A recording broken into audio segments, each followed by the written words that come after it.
Umamin na ako. Nagsimula ang lahat sa isang ideya.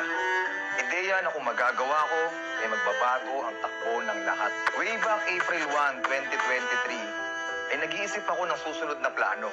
Kailangan ay makabuo ko ng ingay para mag-viral ang Taragis. Kailangan ay mag-i-involve ang maraming tao rito para kumalat sa buong Pilipinas. At nag-isip ako, saan nga ba interesado ang mga Pilipino? Paano pa kaya ako magba-viral bukod sa chat? Ay mga kabaro, magandang araw sa lahat. At may banibagong update tayo dito about kay Taragis mga kabaro, Taragis Takoyaki. At ito yung revelation niya mga kabaro about dun sa tattoo sa noo, prank na April Fool's Day na ginawa pala ni Taragis. Kung gusto niyo mapanood yung full video ay pumunta lang kayo sa page niya na Taragis mga kabaro. At mapapakinggan nyo at mapapanood yung buong revelasyon niya about sa ginawa niyang napakalaking prank or April Fools sa ating lahat dito sa Pilipinas mga kabaro. Totoo naman daw talaga na kinontrata niya na si Sir, yung nagpatato, o si Mang Ramil, yung kanyang pangalan, na nagpatato sa kanya, nagpatato sa noo pala mga kabaro ng Taragis na Takoyaki na pangalan.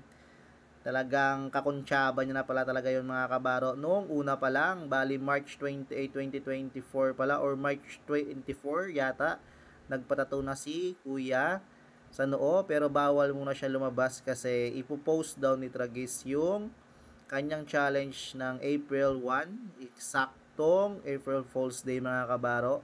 At ayun na nga yun nangyari, marami na tayong nag-react at naawa at sumimpatya kay Kuya Ramil na bakit niya nagawa yon dahil sa kanyang anak nga mga kabaro.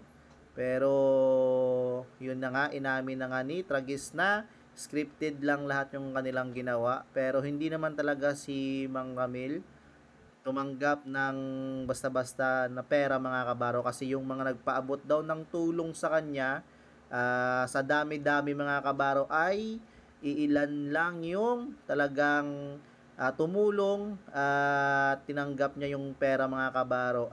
Tumulong ng bukal sa loob nila kasi kahit alam nilang scripted yung video na yun mga kabaro ay talagang ibinigay nila yung tulong sa kanya.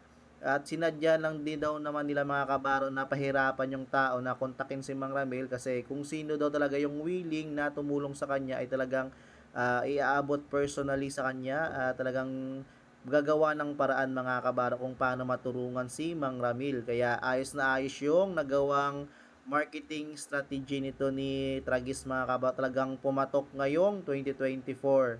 Talagang napakalupit at idol yung kanyang ginawa. Grabe, malupit talaga mga kabaro. Marami tayong nadali dito. Talagang napakalaking April Fools talaga yung ginawa ni Taragis. At kung gusto nyo mapanood yung video mga kabaro ay pumunta lang kayo sa kanyang channel.